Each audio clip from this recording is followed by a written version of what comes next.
এই হলো পুঁই শাক, এই হলো গুঁড়া মাছ, এই হলো পেঁয়াজ। এগুলো এখন আমি রান্না করব।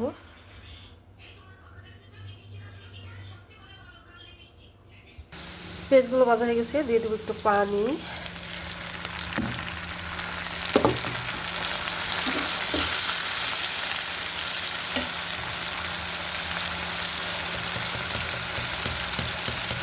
দিয়ে দিচ্ছি হলুদের গুঁড়ো,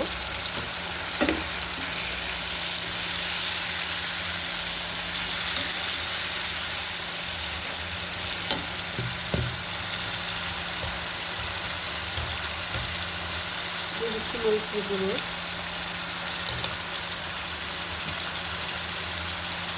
দিয়ে দিচ্ছি ধনের গুঁড়ো, দিয়ে দিচ্ছি জিরের গুঁড়ো।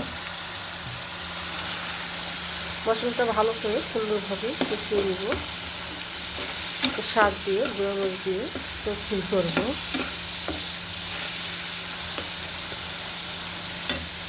দিয়ে দিচ্ছি স্বাদ মতন লবণ।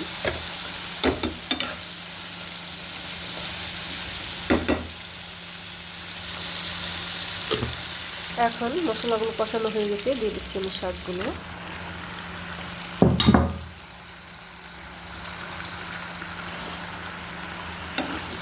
শাকগুলো মশলা দিয়ে সুন্দর করে নেড়ে চেড়ে কষিয়ে নেব।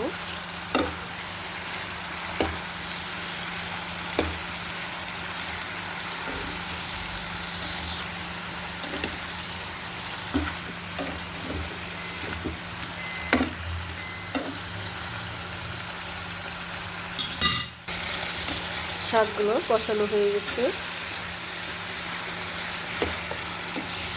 এখন আমি দিয়ে দেবো গুঁড়া মাছগুলো।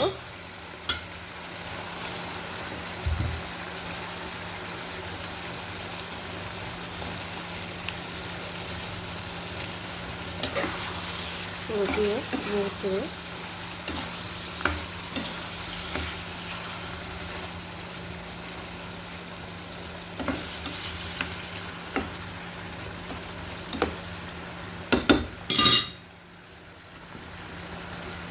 এর সাথে দিয়ে দেবো কিছু ঝোল।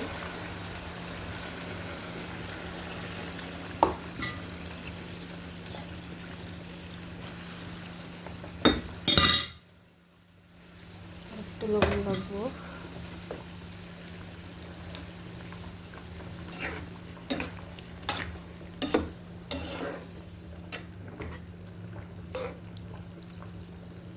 এই দেশের গুঁড়া মাছ আপনি মলা মাছের মতন না, চ্যাপটান, এটা চিকন চিকন চেলা মাছ। এটা মাথা ফলাই দিই, মাথা রাখলে তিতা লাগে, তাই মাথা ফলাই দিছি। এখন ঢাকনা দিয়ে দমে রেখে দেবো 20 মিনিট। 20 মিনিট পরে চলে আসলাম।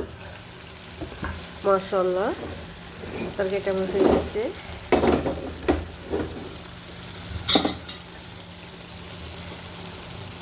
আরেকটু হইব।